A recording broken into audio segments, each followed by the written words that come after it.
Hello and welcome to Wednesday's Cable Today with local news and information from Croydon across to Richmond. But there's a touch of the third world on tonight's programme as we find out about Oxfam's food fair taking place in Thornton Heath on Saturday. Chris joins us. At the moment he's modelling wonderful agbada from Nigeria.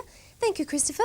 And Liz will also be here on the subject of trade in the third world and including some of the food you can see on this Saturday's food fair. There's also handmade rugs, hand-printed bedspreads and some wonderful hats and baskets. So more about that a bit later on. We also have part 3 in this week's series about chocolate with our Becky Simpson, finding out about the marketing techniques of a very successful local firm, Nestle Rowntree, Bex, and you're also here for the entertainment news later. That's right. There's musical mania taking place this week with Sherlock Holmes and Music Man to name but 2 of the great musicals happening locally. Plus your chance to spit blue spit, cackle like a witch and be turned into a mouse on the Wimbledon stage. I think I know what you're talking about, but more about that later. First, it's time for the local news with Shoba Vazirani. Good evening, you're with the news desk. I'm Shoba Vazirani.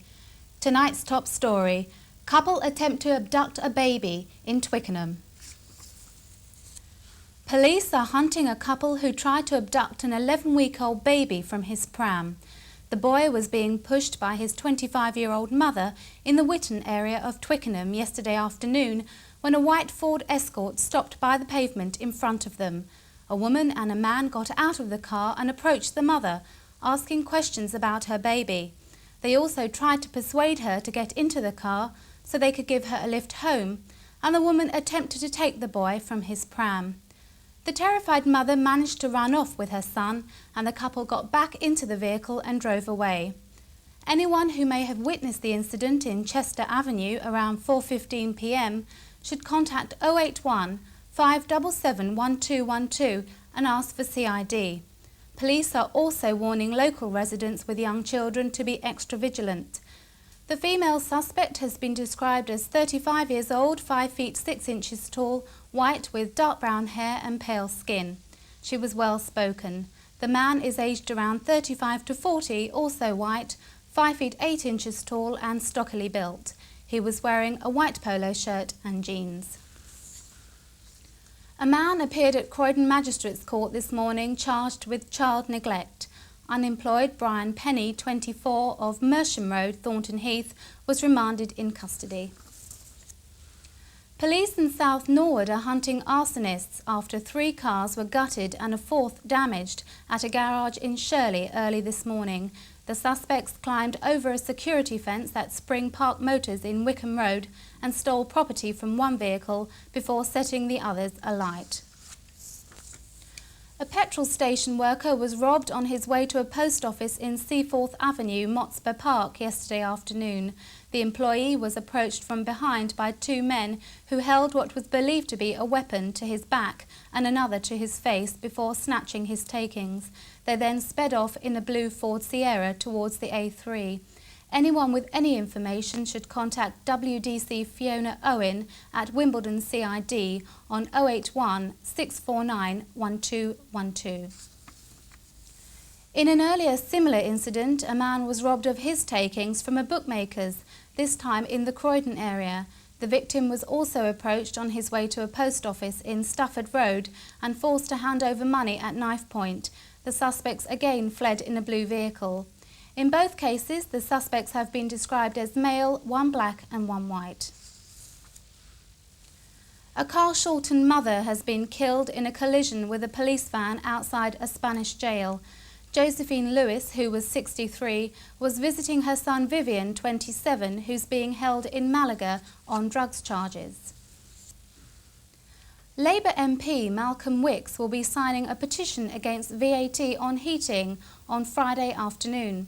He'll be joined by Croydon Council's Labour leader Mary Walker and Broad Green's Labour candidate Stuart Collins on the Green in Eastney Road from midday. And finally, there are just 2 days to go to National Spring Clean 93. Starting on Friday for 10 days, over 3 million people are expected to get a grip on litter in the biggest ever environmental clean-up in Britain. Schools all over the Cable Today area are taking part, and Croydon is launching a schools poster competition. So look out for the billboards and make sure you join in. That's it from me. Now back to Debbie and the rest of tonight's programme. Thanks very much, Shoba. Later on, we're finding out how you could become a witch at Wimbledon Theatre later on in May. And also, we have part 3 of the series about chocolate, talking about the history of the Milky Bar Kid and finding out what started life as a chocolate crisp. But now it's time to bring a touch of the third world into the studio as we welcome into the studio Liz Uddle, first of all. Thanks for joining us. Chairperson of Croydon Oxfam Campaigning Group, and also Christopher Hunt, who is voluntary manager of the Oxfam shop in West Croydon. Thanks for joining us. And you're here, of course, because Oxfam have organised the trade fair this Saturday, taking place in St Andrew's Church Hall in Thornton Heath. And this is the sort of thing we can see there. But before we get on to that, Liz, first of all, can you tell us a bit about Oxfam for people who aren't really sure? Oxfam is an organisation which works to relieve poverty and distress and suffering in third world countries by trying to help people control their lives more and to be able to have fairer trade and be able to actually... It's all right. And the Fairer Trade campaign we'll come on to in a sec. Okay. But to have a bit of a kickstart, really, to get back on their feet. Now, Chris, you were saying earlier on that the fundraising takes place every year, and a third of it comes from shops like yours. That's right. Where's the other 2/3 from? The other 2/3 is from people's donations, sponsored events, the Oxfam Week, payroll giving, people's contributions in wills, and so on and so forth. Now, the Fairer Trade campaign, which we just mentioned, tell us a little bit about that. It's this year's campaign, isn't it? Yes, Fairtrade is this year's campaign. A lot of people in developing countries are disadvantaged by the way world trade works. And why is that? It's because they often don't get a fair amount of money for the produce they make, and the money goes to companies that are exporting goods. So Oxfam wants to buy direct from producers such as coffee growers for the coffee beans, so they get more money and they get a decent price for the coffee beans. And something we might see in the shops is this product, Cafe Direct, That's which is right. alongside normal brands of coffee. So what makes it different? This is a coffee which is organised by Oxfam Trading and 3 other organisations. They buy the coffee beans direct from the coffee growers in several countries, and then it's sold over here, and the coffee growers get a greater benefit from this type of coffee than other coffees in the shops. And are some profits ploughed back into it as well? That's right. Some of the profits go back to be used for programmes like for medical care or educational programmes for people in developing countries. Coming on to some of the other products which we'll be able to see this Saturday, you're telling us that the history of the rattan baskets. What's that? Right. Well, this one is a rattan basket. It's made with a kind of cane that grows underneath the forest canopy. This one is made in the Philippines, where about 50% of the forest cover has been chopped down in around the last 30 years by logging companies earning foreign exchange to finance, amongst other things, the Marcos government. Now, the local people have found that they can export rattan baskets, but unfortunately with no tree cover, the rattan is not growing anymore. So one of the groups that Oxfam works with has actually bought an area of forest where the rattan can continually grow to provide them with their raw materials. It preserves the forest with all the important ecosystems that contains, and they can continue to take out selective mature trees, so they continue to get the economic value of the timber. Now, one thing that's quite amazing is the low amount of money that we're talking about in third world countries, the amount of money that people work for. For instance, what we were saying earlier on about the daily rate for making things. Right. These baskets here are made out of coconut waste, and a coconut picker making baskets such as these can earn 50 Philippine pesos a day, which is around £1.50. Now, the alternative is to go out and pick coconuts when coconuts are in season, which isn't all year round. And for that, a coconut picker will receive about 150 pesos a month, which is around 15 pence a day. It's 1/10 as much. You might ask why a coconut picker gets so little money, and the reason is because the price of coconuts is not very high. The price of coconuts has been depressed because European farmers have been growing rapeseed oil a rapeseed for rapeseed oil, which is used as a substitute for That's coconut the yellow oil. flowers we see That's in our right. fields. As a substitute for coconut oil in the production of margarine. Now, obviously, there are lots of ins and outs politically to all this, but just quickly, another thing that we must touch upon is the rate that the amount of money that it takes to help someone set up their own business. For instance, in Sudan. Yeah. In Sudan, a loan of as little as £10 can set up a woman as a sole trader, which enables her to support her family. And this is not a gift. A lot of people are tired of giving money to Oxfam. There's the old Chinese saying that if you want to feed a man for a day, you give him a fish. If you want to feed him for life, you teach him how to fish. And we're very much into teaching people how to fish, and that we lend people the money to set themselves up, to become self-sufficient, to be dignified. And that's what fair trade is about, human dignity. And Oxfam's helping to facilitate that with a lot of fairs, for instance, the one that's taking place this Saturday, where you'll be able to see things like this. Now, just talk us through it very quickly. Very quickly, tell us the sort of thing that we'll be able to see. Well, at the fair there'll be a whole range of food from different countries such as Ghana, India, Ethiopia and Central America. There'll be stalls from a lot of local organisations such as Tradecraft and World Development Movement, where there'll be lots of crafts to browse through. You can go to the cafe and try the Cafe Direct and tea also, which has been fairly traded. And there'll be quizzes and games as well. And the Cafe Direct, which I'm going to have a little taste of now.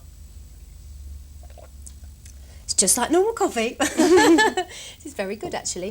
Right, well, thanks very much for shedding some light on that. No doubt it will go very well. That's at St Andrew's Church Hall this Saturday in Thornton Heath. From when to when? It's from 11 o'clock and come at the beginning, because Ron Forfar, Freddie Broswell from Bread, is going to open the fair supporting Oxfam, and it finishes at 4 o'clock in the afternoon. And it's free to get in? It's free to get in. Great. Well, thanks very much, Liz Addle, chairperson from Croydon Oxfam Campaigning Group, and also Christopher Hunt from the Croydon Oxfam shop. Thanks for telling us about it, and I hope it goes really, really well. And also, Chris, just quickly, good luck in The Most Happy Fella at Ashcroft next week at the Ashcroft Theatre. I hope that goes well too. Thanks for joining us today. More entertainment news about other things you can see this week later on with Becky. And after the break, she tells us all about the marketing that goes on at Nestle Rowntree in Croydon. And in particular, things like this. I bet you can complete this phrase. Have a break, have a...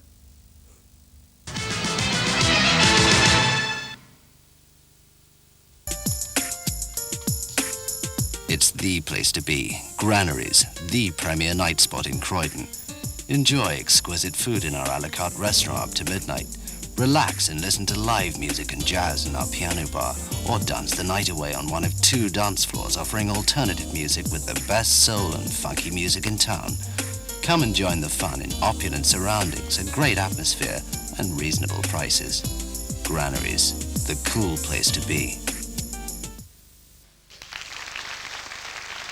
The Fairfield, the finest entertainment complex in the south.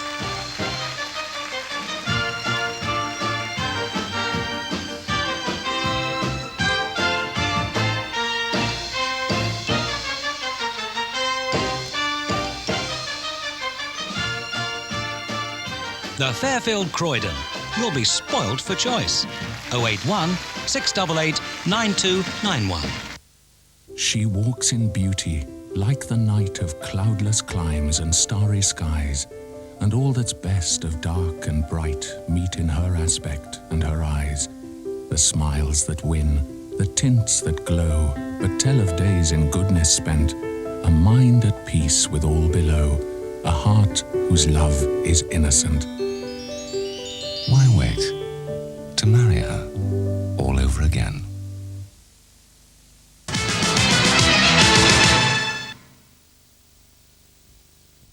Welcome back to your local programme for Croydon, Merton, Sutton, Kingston and Richmond. Still to come on today's show, we find out all this week's entertainment news from Ms Simpson, including Sherlock, Witches and The Music Man. But first, here's Becky with some very interesting statistics in this week's series about chocolate.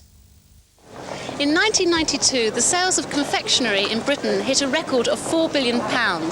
The most popular chocolate is Kit Kat. We eat 46 bars of Kit Kat per second in England.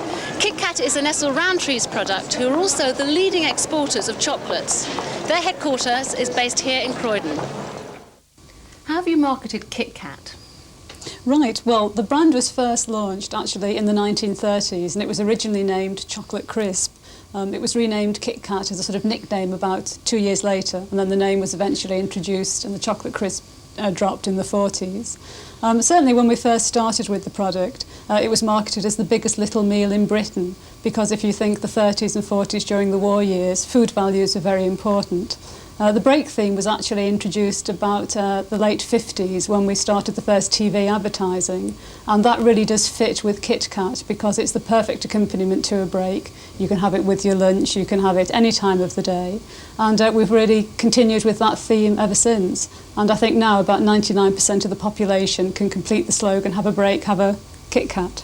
When you're marketing a product, how important is the packaging as opposed to the actual content? Well, the packaging is very important. Obviously, it's the thing that the consumer recognises, and Kit Kat has always had a red and white wrapper. The Kit Kat logo hasn't altered that much actually since the product, or since the very early days of the product.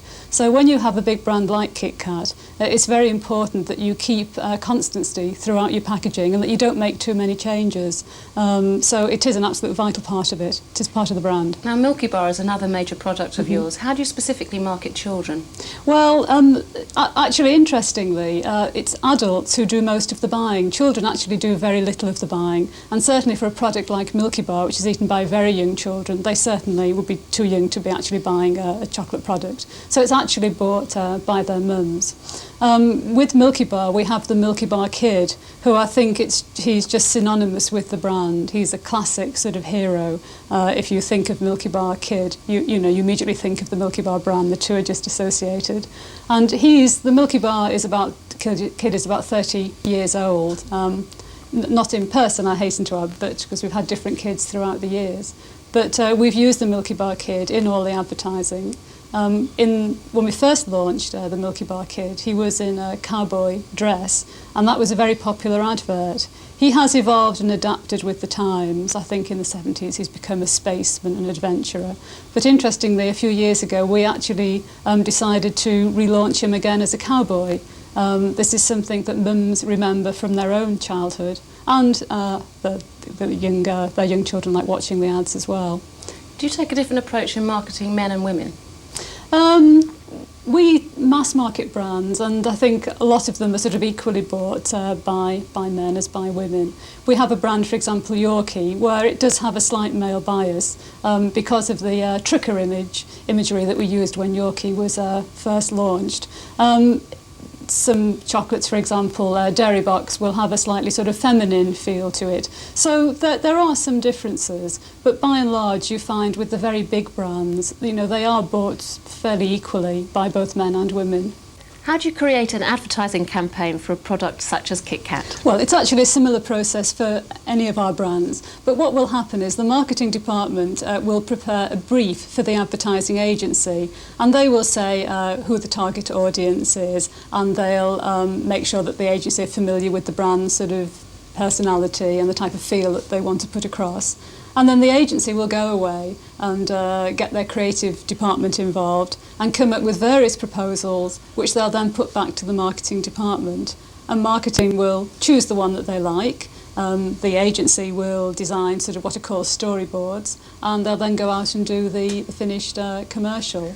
Some might argue that chocolate's bad for you. Do you in any way feel any guilt at marketing products that perhaps could be bad for the public? Well, not at all. I think chocolate is an enjoyable part of a healthy and balanced diet. I mean, I think the key thing is balance. Chocolate in moderation is extremely enjoyable, as millions of people eat their favourite bars every day. It's a fun sort of product. It's obviously important not to eat too much of any one food, whether it's confectionery or anything else, but in moderation it's great fun, and people love to eat it. Do you like chocolate? Yes, I'm always eating it all the time. It's a great job to be in. Always enjoy my Kit Kat and cup of Nescafe. Sounds good to me. And tomorrow, picking up on whether chocolate's bad for you or not, Becky visits a doctor and a dentist to ask the question, is chocolate a sin? After the break today, though, she's here in the studio for this week's entertainment news.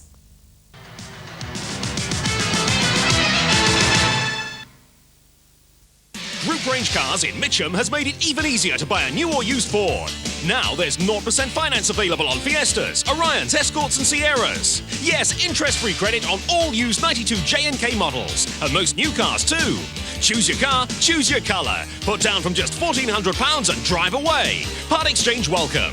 Talk to Group Range Cars now about 0% finance. You'll do a great deal buying at Group Range Cars in London Road, Mitcham. Your friendly Ford dealer. The Fairfield, the finest entertainment complex in the south. Enjoy the fantastic classical programme we've put together in the best acoustic concert hall in the country, running now until July '93. Featuring Croydon's resident orchestra, the London Mozart Players and many other first-rate orchestras. Top conductors and musicians perform pieces by all the popular classical composers. There are generous series discounts and programme details and tickets are available on 081 688 9291. Times are hard and cash is tight, but here's the thing that's a pretty sight. It's carpet discounts like you've never seen, with quality first in every ream. There's bits and pieces and room sizes too, so there's bound to be something just for you. It's a family business in West Croydon, with Stan and Tony and of course our Ron. They'll see you right in what you need, with delivery and fitting with great speed. So if it's carpets you want, it's here you'll score. But if it's not, there's the pub next door.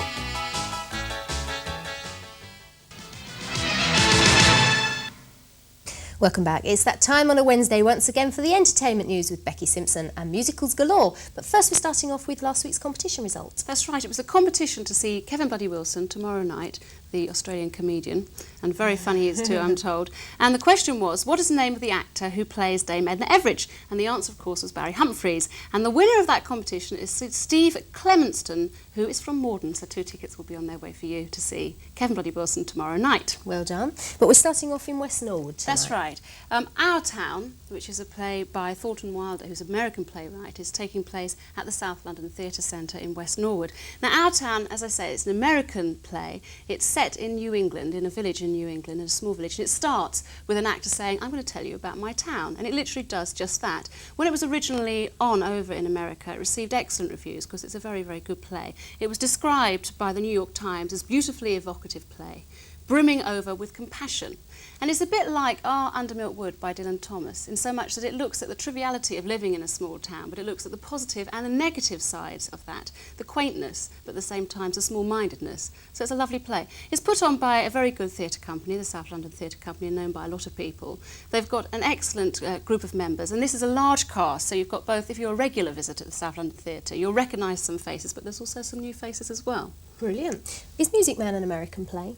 Music Man is an American musical, yes, and that's on at the Seacombe Centre, and that's by another excellent amateur company, the Wallington Operatic and Dramatic Society. Now, it's their 90th birthday. Congratulations. And, yes, and they've been serving the local community very well, both putting on regular productions over the last 90 years and also supporting local charities. And Music Man's an excellent piece to choose. You might remember the film with Robert Preston, an excellent film. Do you remember any of the songs? I've Got Trouble Right Here in River City. Oh. I won't sing it for you. But it is an excellent musical. It's full of humour and romance. And it's got some very zappy, punchy musical numbers. And it's a large cast again, in fact with a lot of young people. So if you're a talent scout, you might want to go over there and look for young people who are very talented. That's a good thing about the amateur productions. They often have large casts to give lots of people a chance, don't they? Yeah, that's one of the reasons. A touch of art now. A touch of art. This is by Lawrence Hedges, an art exhibition at the Charles Cryer Studio Theatre in the Groves Restaurant. Now, he's just graduated from the Wimbledon School of Art, where he studied printmaking, and he's put on an exhibition in London, which was highly acclaimed, and I was coming nearer to where he trained and doing one, as I say, at the Charles Cryer Studio Theatre. Now, he's an artist with high principles. He thinks that commercialism has marginalised art, and that art has become only for the elite, and that's because the state isn't putting enough money into it. Now, his art is a lot of, obviously, printing, because that's what he studied. It's also etchings, and also some still life. And if you are interested in buying artists' work to keep for the future, because you never know who's going to become well known, you can buy pieces of art from the Charles Cryer between £50 and £80. An investment for the future with Lawrence Hedges. And now back to the theatre? Back to the theatre for another musical, but a small-scale musical. This is by the Kite Touring Company, and it's on again at the Charles Cryer Studio Theatre, and it's called Waiting for the Moon. It's a very small musical, which is quite cute musical, I'd say. It's about a man who runs a bar, and one of his employees, they become romantically involved, and they realise there's a lot more depth to why they have so much in common than they initially realised. So there's a little bit of intrigue there. Now, it's had reviews already. It's been on a small-scale tour, and the live music review said songs of the highest quality, and the Nottingham Evening Post said an enchanting performance. So it comes with good recommendation. And lots more intrigue at the Wimbledon Theatre with something we had a little preview of a couple of months ago. Our viewers might have seen, of course, the three main stars in on one of Julia's shows at the weekend. That's right. And that's Sherlock Holmes, the That's musical. Sherlock Holmes, the musical at the Wimbledon Theatre. Now, I'll let you into a secret, because I actually used to think Sherlock Holmes was a real character. I didn't realise he was a fictional... I did. And I don't think it's any surprise in some ways when I was younger, because there's so many books and there's plays and there's films. And in fact, there has actually been a musical before. Not a lot of people know that. I sound like Michael Caine now, don't I? But a lot of people don't know it. Sherlock Holmes the musical, this time it's even more difficult for Sherlock Holmes, the detective, to sort of to work out Moriarty and what he's up to, because he's being even more devilish than before. It's got some great stars, as you mentioned, of course, Roy Barraclough, who will be playing Dr. Watson, and Robert Powell, who will be playing Sherlock Holmes. And it's been on at the Bristol Old Vic Theatre, which is where it started, with very good reviews. It's going on a national tour, but Wimbledon Theatre is the nearest place to London that you can see it, so do book, because you might be unlucky otherwise. Yeah, and it's quite popular, including the lovely voice of Louise English as well. So you've seen the film, you've got the T-shirt, see the musical. Yeah, and the same goes for Witches, but now a chance for amateur actresses to actually be in it. Exactly, yes. Witches, you have to be free on the 17th of May, for the week following the 17th of May, and the auditions are tomorrow morning at 10:30 a.m. And you have to be between the ages of 20 and 70, and you have to be a woman. No experience is necessary. You can go along even if you've never done any acting before, but if you have done some amateur acting, it might come in handy. But there'd be lots of fun. They won't be paid, but they'll be involved with a professional company. They'll be allowed to make lots of noise, I'm sure, and spit, blue spit, be changed into a mouse, and I'm sure there'll be a few broomsticks that they can fly about on the stage. So it sounds like a great deal of fun to me. Yeah, it does, and that's to be in the chorus of The Witches, which of course was adapted from the Roald Dahl play by our very own David Wood. David Wood, that's right, in Wimbledon. Now then, Postman Pat over at Richmond Theatre. Postman Pat, his special delivery. This is special for children because of Easter. Now, the stage productions are becoming really popular. Over 1 million people have seen these now. And this particular one is very much like the book and the television programme. And some of the characters, they're some of the regular friends of Postman Pat are there, and some new ones too. And they've paid a lot of attention to the scenery. So there's a huge Postman Pat van, which I understand is life-size. And You've he seen drives it, haven't you? Yeah, yes, we are one of the million, yes, my little family and I. We went to see it at Wimbledon Theatre. Very good the way they do it, excellent. Very recommended. And lastly, Michael Ball. Yes, Michael Ball. I haven't said too much about Michael Ball, considering he's such a big star, because he was actually sold out before they even made the Fairfield Halls brochure. Crumbs. So if you're really desperate to see him, there is restricted view or standing tickets to see him. He's, of course, really famous now, but I mean, he started out in Pirates of Penzance along with Bonnie Langford and Paul Nicholas when he was not a star, but he received actually the best reviews, and from that he went on to Les Miserables, both here in the West End, Phantom of the Opera, here and in Broadway. So he did marvellously with both those, and then if he wasn't a household name already, he had the Eurovision Song Contest, which unfortunately he didn't win, but everybody knows him. And I think he's a darling of mums, isn't he? Well, he is. So he's a darling And of some mums. girls as well. We won't say anything about. But did he have star quality when he was at college with you, Becky, just quickly? Yes, he did. I can remember, in fact, a send-up show at the end of college where all the stage management do a show, and they did I'm the Greatest Star about Michael Ball, and that was before he'd even left college. But actually he was very good as an actor, and a lot of people haven't realised that yet, because he's got such a brilliant singing voice that really has outshadowed his natural abilities as an actor. He's a good comedy actor. Yeah. So he's sold out there, but catch him another time if you can. And also, just quickly, quick tip, if you missed the Chippendales in March because they were sold out, then book up now for October. More entertainment news next week, and of course you're back tomorrow with part 4 of Chocolate, That's talking right. to a doctor and a dentist, and the baby clinic, which is about, quickly, Tumble Tots. Tumble Tots, Yes. exercise for your youngster. Thanks very much, Becky. I'll see you tomorrow as well. Also, we're finding out about abseiling. Bye for now.